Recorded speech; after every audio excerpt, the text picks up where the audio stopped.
আসসালামু আলাইকুম ওয়া রাহমাতুল্লাহ। সারা বিশ্বের সংবাদ ৭.৩০ মিনিটে আপনাদের সকলকেই স্বাগত। দেশের প্রধান প্রধান দৈনিক পত্রিকাগুলো তাদের আন্তর্জাতিক শিরোনামে যে খবরগুলো গুরুত্ব সহকারে ছাপিয়েছে তাই নিয়েই হাজির হলাম।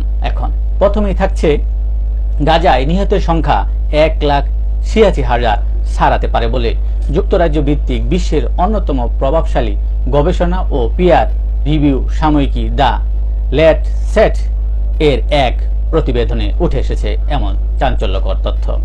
বিষয়টি নিয়ে চিঠিও লিখেছেন প্রখ্যাত চিকিৎসকরা। ইউক্রেনকে এয়ার ডিফেন্স সিস্টেম দেবে নেটো, $700 মিলিয়ন বিমান বিধ্বংসী ক্ষেপণাস্ত্রের অর্ডার।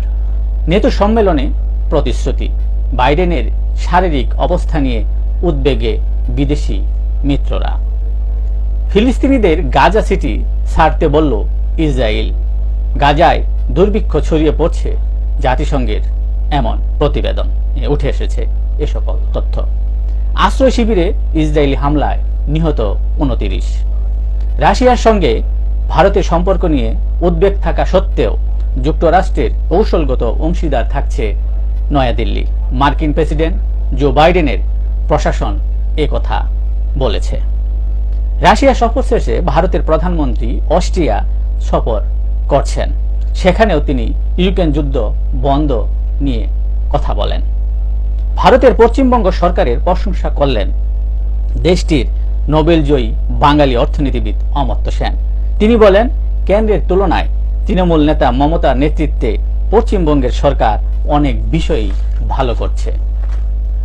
মমতার বিরুদ্ধে পশ্চিমবঙ্গ রাজ্যপালের মানহানিকর মামলা ঘিরে নতুন বিতর্ক। কলকাতা হাইকোর্টে ওই মামলার শুনানি ছিল গতকাল।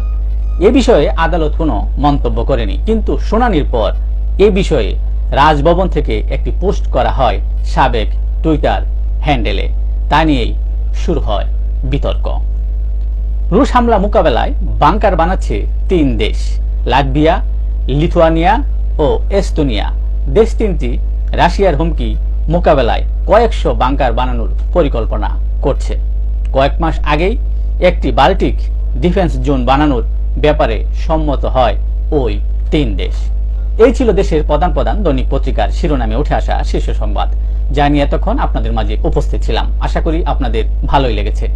সার্বিক খবরের বিবেচনায় যদি আপনাদের কোনো অভিমত, অভিব্যক্তি, সমালোচনা কিংবা কোনো পরামর্শ থেকে থাকে তাহলে অবশ্যই কমেন্টসে জানাবেন। আপনাদের কমেন্টসের প্রত্যাশায় আজকের মতো এখানেই বিদায় নিচ্ছি। আবারও দেখা হবে আগামীকাল ঠিক একইভাবে সারা বিশ্বের সংবাদ ৭.৩০ মিনিটে। সে পর্যন্ত অবশ্যই সকলেই ভালো থাকবেন, সুস্থ থাকবেন। আসসালামু আলাইকুম ওয়া রাহমাতুল্লাহ।